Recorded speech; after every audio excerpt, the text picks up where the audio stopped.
Ouais, le tally il a été rempli, ouais. Je vais me le remettre aussi devant les yeux. Ok, parfait. Ouais, toi, t'es un coaching sportif. De toute façon, j'avais déjà vu, je crois que tu travaillais avec Paul, non? Ouais, on est associés. Toujours, ouais, j'avais déjà. Je le connais depuis longtemps, je crois, mais ouais, je vois. Ok. Et vous avez fait un podcast, non?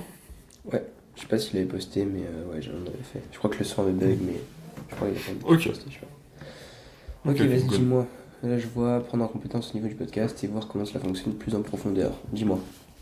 Bah écoute, en vrai, pour vraiment t'expliquer le business model, c'est très simple, tu vois, vu qu'on est dans un domaine qui est ultra concurrentiel, on n'est pas, enfin, on n'incarne pas forcément la cible. Nous, ce qu'on veut, c'est qu'on utilise un peu la stratégie, si je peux dire ça comme ça, Nike. Du coup, on utilise l'image d'école sportif pour pouvoir réussir à se l'approprier et pour que derrière on pense que ça soit tu vois des témoignages, des études de marché et justement utiliser cette méthode-là pour pouvoir acquérir en crédibilité. Et justement pour ça, on crée des podcasts. Je pense là ça va faire ouais, 3 semaines. En 3 semaines, on a pu faire environ déjà 14, 15, ce qui est énorme. Et Ouais. derrière ce contenu-là, bah, on le reposte sur Instagram. En même temps, par la suite, les coachs qui passent en podcast, on essaye là depuis pas mal de temps aussi de les mettre dans une sorte de call. Derrière 7 jours de suivi et par la suite de réussir à les convertir de cette façon-là. Et moi, mon Incroyable. objectif, vraiment en fonction de ça, c'est juste créer la trust, voir s'il y a vraiment à aller chercher plus d'informations au niveau des podcasts, si c'est bien exécuté, améliorer un peu, tu vois, le début de funnel pour que ça puisse marcher encore mieux par la suite. Ok, très bien.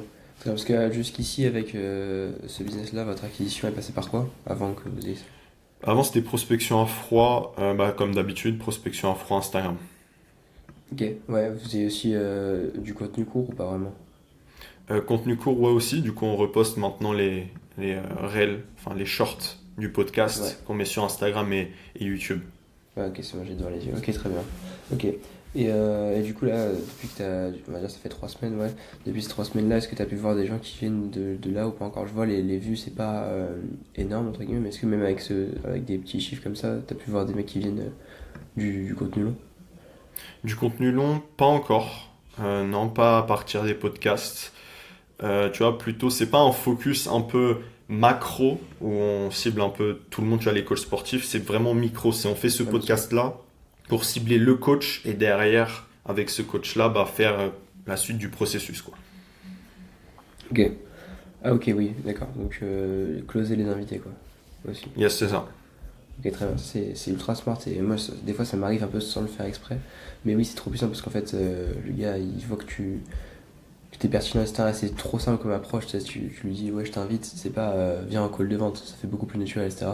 C'est ça. Donc, c'est smart de le faire comme ça. Mais en plus, à terme, vous allez pouvoir aussi attirer dans les gens qui regardent là.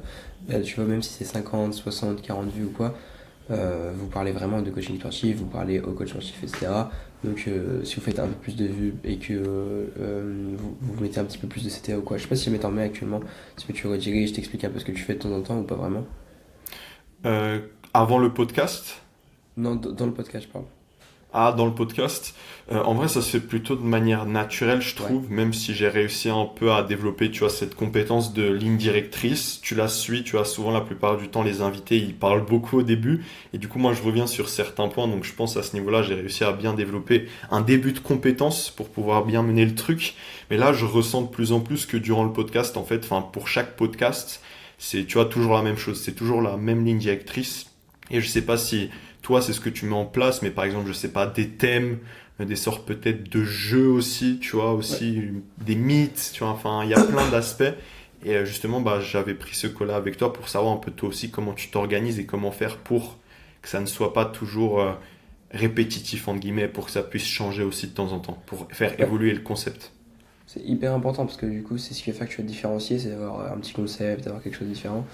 Et ça peut être dans les questions directement. En fait, ça peut être de plein de façons différentes. Ça peut être, oui, en intégrant un petit jeu avec soit des questions, je sais pas, 60 secondes où tu poses beaucoup de questions et dois répondre du tac à tac.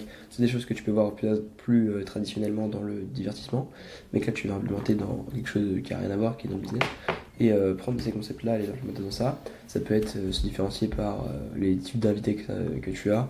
Donc des personnes qui ont une histoire un peu atypique, qui soit font des gros chiffres, qui plein de choses différentes. J'ai vu quand même, par exemple, l'épisode avec Mike. Tu vois, la miniature elle est atypique, ça change beaucoup, enfin, ce genre de choses. Et ouais, et quand tu dis que ça se répète, c'est par exemple, c'est souvent les mêmes questions et les mêmes réponses, etc. Ouais, plutôt, ouais. Ok. Ouais. Bah, essayer de les orienter sur des choses un peu différentes, mais après, évidemment, comme c'est toujours les mêmes personnes que tu invites, c'est toujours des coachs sportifs ou des gens qui sont en lien avec ça, c'est sûr que c'est ça. Mais oui, même dans les invités en soi, tu pourrais aller chercher des gens qui. Parce que ta cible, c'est les coachs sportifs. Et qu'est-ce que Ouais. les coachs sportifs ils regardent comme contenu? Ils regardent pas que des contenus de coachs sportifs, ils peuvent regarder des contenus de coachs sportifs de haut D'athlète? niveau, enfin, oui, d'athlètes de haut Ouais. niveau, de je sais pas, de moi c'est Mike qui lui a aucun rapport, mais tu sais, il est un peu dans ce délire là, de Bazinga, etc. Enfin, les gens qui regardent, c'est pas que des coachs sportifs, je me dis. Donc tu pourrais aller chercher sur ces choses là, et du coup là ce serait différent. Et même dans les invités que tu as actuellement, ouais, pour rajouter de la différence, comme je te dis, les concepts, ça peut être très bien. Vraiment, essaye de chercher des choses que tu vois ailleurs et les implémenter dans ton truc à toi. Ok. Euh, Et en vrai, moi j'avais ouais. aussi une. Je sais pas si tu voulais encore rebondir là-dessus. Non, non, c'est juste que je regarde en même temps pour comprendre un peu. Mais Ok. vas-y, dis-moi. Mais tu vois, par exemple, pour les miniatures, comment est-ce que toi tu fais? Parce que tu vois, au bout d'un moment, nous on avait commencé à faire les miniatures, mais ça convertissait pas. Enfin, ça convertit pas encore vraiment. Donc, tu vois, à chaque fois, c'est un peu entre guillemets de l'argent qui part en vrai. À chaque fois, pour chaque miniature. Comment est-ce que justement, toi, tu fais pour pouvoir récupérer cet argent? Ou même, carrément, au début, tu mets pas vraiment de miniature. Par exemple, tu as pu voir sur la chaîne, tu vois, les vidéos qui ont une miniature font à peu près le même nombre de vues que les vidéos sans miniature. Donc, je sais pas comment toi, tu t'organises à ce niveau-là. Ouais, moi au début j'avais des miniatures de merde, mais pas forcément par manque d'argent ou quoi, ouais, parce que je pensais que ça allait pas être rentable, et surtout parce que je n'avais pas le bon minimaker. Mais là tu vois, depuis les 12-13 dernières vidéos, j'ai des assez bonnes miniatures, etc. Et c'est ultra intéressant, enfin c'est ultra rentable en soi, parce que je le vois, mon CTR il est beaucoup plus élevé que si jamais je mets pas de miniature. Là je pourrais faire le test, demain sortir un podcast 5 miniatures, avec le même invité, le même sujet, le même titre ou quoi, ça serait pas du tout le même résultat. Mais c'est vrai qu'au début en fait, toi, on a un stade, enfin, sur ta chaîne, où il faut qu'il y ait la première traction pour après que ça se développe. Et ce que je peux te conseiller pour ça, c'est essaye d'avoir soit un gros invité, soit de push vraiment avec Insta et de dire, ouais, allez dessus absolument, tu vois. Essaye d'avoir l'attraction d'autre part. Essaye un peu, là, chaque vue, elle va compter à ce stade-là. Où vraiment, il va falloir que tu sois un peu en chien pour aller chercher chaque abonné. Et une fois que tu commences à avoir, je sais pas, 150 abonnés sur YouTube, là, l'algorithme il te recommande plus, etc. Mais au début, il faut vraiment galérer. Et, euh, et oui, je peux comprendre que là, tu te dises que ça n'a pas d'intérêt, parce que du coup, tu vois pas forcément les ROI direct. Mais sur un épisode qui va faire 500, 200, 300, 400 vues, et qui, du coup, grâce à la miniature, en fait 20% de plus, si sur ces 20%, il y en a qui convertissent vers votre offre, je sais pas combien vous vendez, mais tu vois bien que c'est rentable, donc ouais, c'est un moyen d'obtenir plus de trafic et même en fait tu vois que le CTR. Imagine que tu regardes que le CTR, tu te dis ouais je passe de 8% à 10%, tu te dis ouais il n'y a que 2% de CTR en plus. Sauf que comme il y a plus de CTR, t'es plus recommandé et je sais pas si c'est très clair mais tu vois. Parce que Bref. le CTR, il doit être à peu près à combien pour savoir que c'est un bon truc? Ouais, attends, je vais prendre mes épisodes pour te donner quelque chose de très clair. Après évidemment dans le temps ça baisse, mais imagine je vais sur un épisode. Moi j'ai des épisodes qui sont à 5%, c'est plus la merde. Et Ok. mes gros épisodes qui marchent bien, là on va prendre celui avec Valère, imaginons. Je vais dans Reach. En même temps. Il est à. Ouais, il est à 5% aussi en fait. Mais après, c'est parce que c'est au début, Ok. c'est à la fin. Si jamais je vais au début, j'avais un CTR à 6%, Hmm. 7%, ouais. C'est pas non plus un truc de ouf. Et mon plus gros épisode, on va regarder. Mais ouais, si, en fait, au début, tu peux avoir un très bon CTR, mais après, ça baisse dans le temps parce que du coup, c'est proposé à une nouvelle audience, tu vois. Ouais, Ok. tu vois, avec Mika, j'étais à 9% au début, puis après, on s'est restabilisé vers 7%, 7%, 7%. Donc Ok. en vrai, genre 10% c'est un très très bon CTR. Je me rappelle qu'à l'époque, je sais pas pourquoi les taux de clics comme si tant que ça baissait. Je me rappelle qu'à l'époque quand je faisais des vidéos j'avais 15% et je faisais 1000, 2000, 3000 vues. Et après c'était il y a 5 ans sur une autre chaîne qui avait rien à voir. Ok. Mais maintenant c'est ouais autour des 8% de CTR déjà. Ok. Et le CTR, tu le vois où exactement dans les statistiques? Là, je suis en train de checker en même Ouais. temps. Tu vas dans YouTube Studio, Video Analytics, t'as tes vidéos etc. T'as Overview, Reach, enfin t'as Details et Analytics. Tu vas sur Analytics, tu cliques.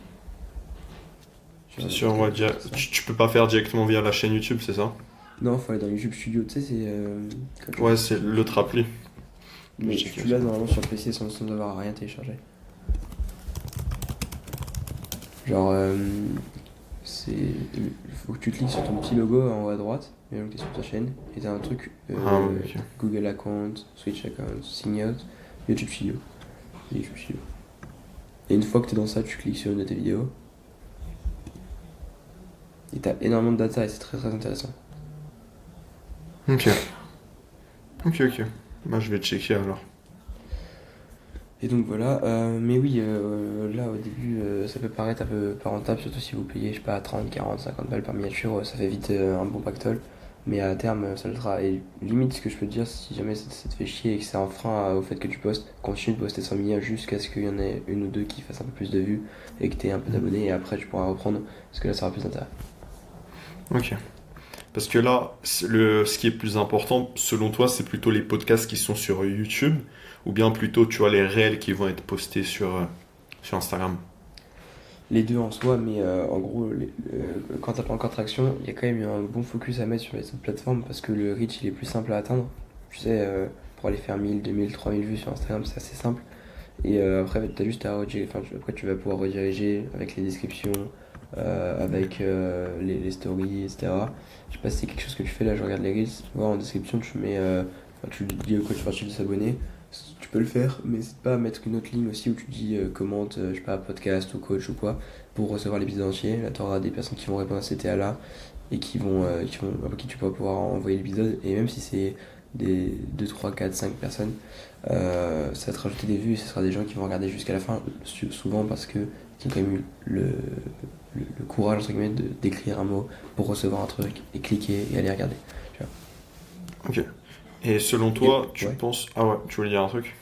Ouais, juste un petit cheat code, quand tu sors tes épisodes, au lieu de mettre le lien en story, parce que là, du coup, les gens ils l'ouvrent pas, même si tu fais un tapis, enfin, il y a un peu des gens qui vont cliquer et qui vont partir juste parce que, par curiosité, plutôt. Mais nouvel épisode disponible sur MacDV Show, soit tu prends une photo du truc en fond et en même temps t'écris ça. Et du coup, les gens vont taper sur YouTube MacDV Show. Pour l'algorithme, c'est un super bon signe parce qu'il y a des gens du coup qui s'intéressent à toi et niveau SEO, c'est super. Et là, après, les gens ils vont regarder jusqu'au fond parce qu'il y a une friction, tu vois. Pas jusqu'à la fin, je veux dire. Ok, donc ouais, finalement, ils font toute la manip pour s'engager, pour tout simplement regarder l'épisode par la suite. C'est ça. Ok. Je sais pas si j'avais... Mais ah oui, selon toi, est-ce qu'il faut mettre énormément de volume ou vaut mieux faire un truc un peu plus chill, tu vois? Parce que là, on a vraiment tendance dans la stratégie à mettre beaucoup, beaucoup, beaucoup de volume et continuer ça tout le temps en fait. Je pense que c'est bien parce que ça vous différencie. Maintenant, il faut que ce soit quelque chose qui soit tenable. Moi, si jamais je pouvais, j'aimerais bien faire 2 épisodes par semaine, mais peut-être pas 5, 6 comme vous faites. Parce que en soi, je pourrais. Et peut-être que ce serait bien.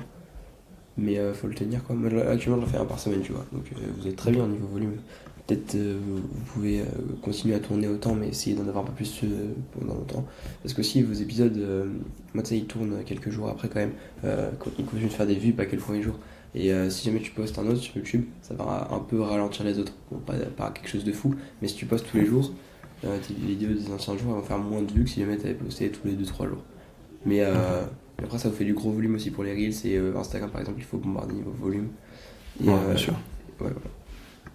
Ok, non, de toute façon, ça se poste. Enfin, les podcasts, je pense, à mon avis, on a tous les. Je sais plus c'était combien, mais à mon avis, tous les 3 jours, 5 jours grand max. Donc, je pense que le rythme à ce niveau-là, il est bon. Sur Insta, ça bombarde 4 5 réels par jour. Ouais, Donc, repost. Donc, c'est aussi pas mal à ce niveau-là. très bien. Ouais, sur Insta, je regarde un peu ce que vous faites. C'est quoi? C'est IA ou c'est un monteur qui vous monte? Caption. Caption, ok. Caption, ouais. En soi, Caption, je sais pas si c'est lui qui reprend les moments. Au niveau du montage du tout, les sous-titres, bon, c'est très bien. Mais surtout, au niveau des moments, si jamais tu peux vraiment faire gaffe aux hooks, c'est le plus important. Moi, c'est ce que je dis au monteur, parce que moi, je passe avec un monteur. Même si ça coûte un peu plus cher, au final, les moments ils sont beaucoup mieux, ils font plus de vues. Et même, je peux ramener plus vers le podcast, donc en soi, c'est rentable. Mais même si tu fais la caption, juste fais plus gaffe au moment qu'il choisit, c'est le plus important, je pense. Ok, parce que tu vois, souvent, ce que je fais, c'est enfin avec Paul, on télécharge, tu vois, tous les réels de Riverside. Des fois, c'est un peu aléatoire, Mhm. tu vois. Ouais, ouais. Parce que selon moi, tu vas prendre tout le podcast, sélectionner, ok, à ce moment-là, tac, tac, tac, à mon avis, ça prendrait, tu vois, beaucoup trop de temps. Donc je sais pas si on doit plus focus justement sur cette qualité-là pour les réels, ou bien continuer ce qu'on fait, mais sur le long, long terme. En soi, si tu vois que ça te prend trop de temps, prends juste un gars qui te le fait, il te le fera pour pas très cher en soi. Tu mets un bon process, le gars, imagine, il regarde 1 heure de podcast. Il dure combien de temps les vidéos? On va dire 45 minutes, 1 heure. Il regarde 1 heure, il a pas besoin de regarder 50 fois. Sur 1 heure, à chaque fois que tu entends un bon hook ou quoi, tu lui formes bien, tu lui expliques exactement ce que veut la cible, exactement les codes d'Instagram, etc. Tu lui fais un gros SOP.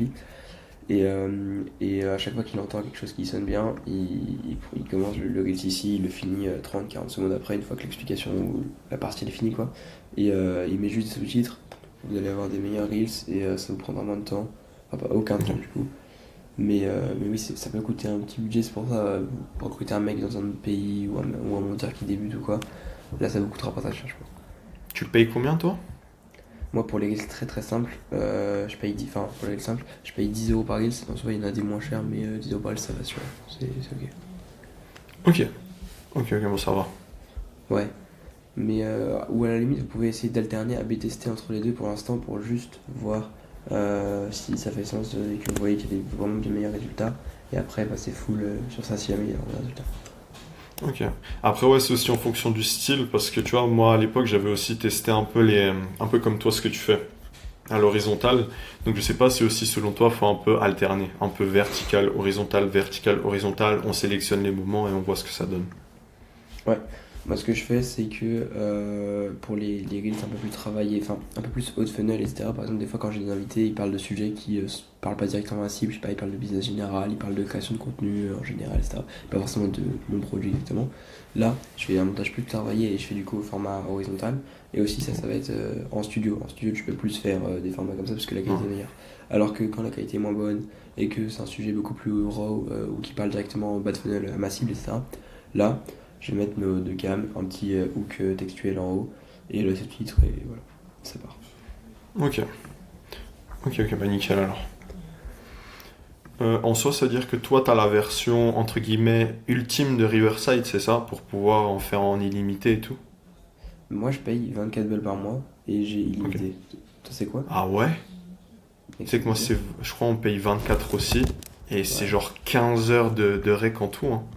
Ou alors j'ai 15 de rec, mais je fais pas attention. Non, pour moi, j'ai limité. Hein. Y a rien Ah marqué ouais? nulle part. Attends, je vais dans les settings, je te dis.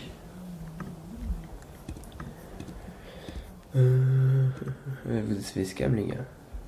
Je t'ai fait scam. Parce que là, bah on est sur le truc Riverside de base, hein. Your plan. C'est pro Blablabla. plan, t'as pro plan, on est d'accord? Pro plan, ouais. Enfin, GoPro, ouais, Your plan. GoPro. Enfin, pro, ouais. Il y a pro, il y a live, il y a webinar, il y a business. Moi, j'ai que pro, pas business. Ah si, 15 heures. Separate tracks. Precise editing. Ah, mais c'est parce que tu fais. Non, je sais pas. Peut-être tu utilises d'autres fonctions IA que moi j'utilise pas. Moi j'utilise juste le record. Tu le record, peut-être. Hum. Mais ouais, je vois, il y a marqué 15 hours. Enfin, 15 hours. Genre, tu vois, là, je suis à 14,34 sur 15. Mhm. L'abonnement, genre, il va se terminer, enfin, il va recommencer à nouveau le 19. Donc là, on va être, tu vois, obligé de pouvoir prendre un autre compte, de pouvoir bah, l'utiliser l'abonnement de 2 semaines gratuit, mettre les Ouais, épisodes par la suite et voir ce qui se passe ensuite, quoi. ouais, c'est chaud, c'est bizarre. Parce que C'est bizarre, putain, hein. 24, enfin, tu payes 24 balles par mois, déjà je trouve que c'est rush. Enfin, pour un abonnement, ça va quoi. Et tout ça pour pouvoir faire en illimité, c'est abusé.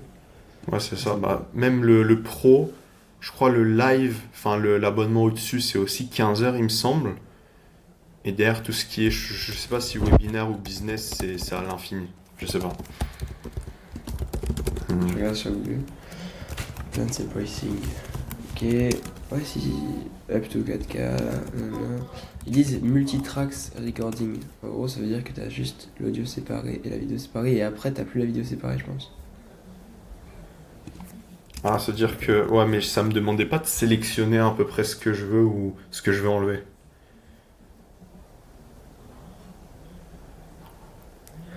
Uh-huh. Et y a pas on peut pas voir le plan normal, enfin le plan free, qu'est-ce qu'il comprend? Le plan free, je crois, c'est 2 heures. 2 heures, il me semble. Ouais. Ça c'est chaud même. Bah écoute, je regarderai ça, je te dirai aussi par message parce que moi je les atteins jamais les 15 heures parce que en fait je tourne pas autant je pense que toi. Ouais, ouais, c'est ça le truc aussi. Et aussi des fois je vais en studio mais ok, putain c'est chaud. Parce que le truc 79 balles, bon, chier quoi.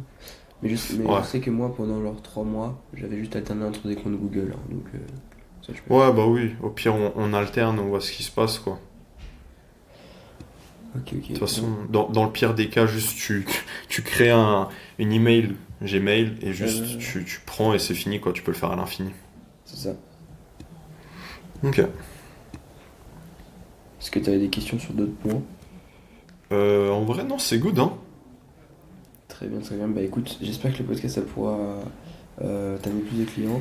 Euh, Parce que je regarde un peu juste pour te dire, ouais, n'hésite pas à rajouter CTA dans tes épisodes si jamais tu veux avoir plus de conversations sur ça. Parce que je vois que vous le mettez en description, mais juste à un moment, tu sais, un petit moment, c'est un truc rapide au bout de 3 4 minutes quand il y a encore du monde. Dire, d'ailleurs, si vous souhaitez réserver un appel avec moi ou mon associé, bon, je sais pas exactement ce que vous proposez pour, on va dire, scaler votre activité de coach, je sais pas si c'est Ok. exactement ce que vous faites. C'est le premier lien en description. Tu as juste un truc tout classique comme ça. Ouais, un Et peu comme Logan Paul il fait avec dans son podcast, enfin, d'un coup il y a une pause, il fait un call to action et derrière je sais pas, il fait la promotion de quelque chose. ouais, Ok. c'est exactement ça. Exactement ça. Ok. Ok, bah c'est good alors. Et je vois que tu reposes juste les miniatures sur le compte du podcast et pas Ouais. les reels. En soi, tu peux les mettre en collab, je pense. En collab? Ok. Parce que comme ça donnera un peu de trafic au compte podcast et ça le fait monter quoi. Ok, ok. Bah nickel alors. Et c'est bien On par va contre de le collab mettre sur en tout. collab avec tes invités, ça c'est très smart. Parce que s'ils ont déjà Ouais. une petite audience, c'est très cool. En fait, tu vois, je me suis dit, est-ce que je fais en collab à chaque fois ou bien est-ce que tu vois, par exemple, un reel qui a déjà été reposté, je le fais plus vraiment. Bah, en fait, je pense que le mieux c'est à chaque fois parce que comme ça au moins t'as l'attention de la personne. Ok, une notif, mention et tu rentres dans le crâne petit à petit de la personne, quoi. Ouais, et attends, parce que du coup ça m'intéresse moi, la technique que tu utilises toi pour... le but c'est aussi de closer les invités. Est-ce que tu as des petits résultats sur ça que tu peux dire? En vrai, pour le moment, en vrai, on a appliqué ça c'était mi-décembre. On Ouais. avait une problématique, tu vois, au niveau de l'acquisition, on l'a résolu. On avait une problématique au niveau de la conversion podcast. Là, justement, bah, depuis la dernière fois, on a pris la personne, donc ça se résout petit à petit. Donc, il n'y a pas encore de résultats concrets, mais petit à petit, on résout les problématiques. Et en vrai, l'objectif, c'est juste de rediriger vers un suivi offert. Tu vois, ça peut être 3 4 7 jours. Je pense 7 jours déjà plus, c'est trop. Et en fait, juste apporte de la valeur. Et là, derrière, par la suite, si la personne, elle dit non, tu vois, c'est bizarre, quoi. Donc, je pense que c'est un peu un plan gagnant. Nous, ce qu'on avait fait à l'époque, ce qu'on avait appliqué, ce qui marchait, qui nous permettait de générer plusieurs milliers d'euros par mois, c'était vraiment... Bon, il n'y avait pas les podcasts encore, hein, mais c'était tu DM la personne à froid, tu lui proposes un accompagnement de 48 heures, et derrière 48 heures, tu la closes. Et ça marchait bien en vrai. Bien sûr. Ok. Incroyable. Bah écoute, merci. Moi, ouais, des fois ça se fait même naturellement. Tu vois, par exemple, Léo, c'est un gars que j'ai interviewé dans le podcast. Et final, je savais avec lui. Parce que, tu vois, il apprend à te connaître grâce à ça. Tu passes une heure avec lui, tu vois qu'il y a un bon match. Bien sûr. Lui, justement, il allait lancer son podcast juste après. Donc, c'était le bon moment. Et puis voilà. Ok, très intéressant. Bah écoute, merci à toi pour ton temps. J'espère que ça aura pu t'aider. Je suis sûr que tu me fasses un petit feedback. De toute façon, je follow les deux comptes, je crois. Ah non, je crois que je follow que ton compte. Bon, c'est pas grave. Je Que le follow mien. dessus de toute façon. Et je jetterai un coup d'œil. N'hésite pas à me faire un petit feedback si jamais dans 1 2 semaines tu vois tes résultats. Moi, ça m'intéresse. Ok, let's go, bien sûr, totalement. Si bon, attends, je vais te le like.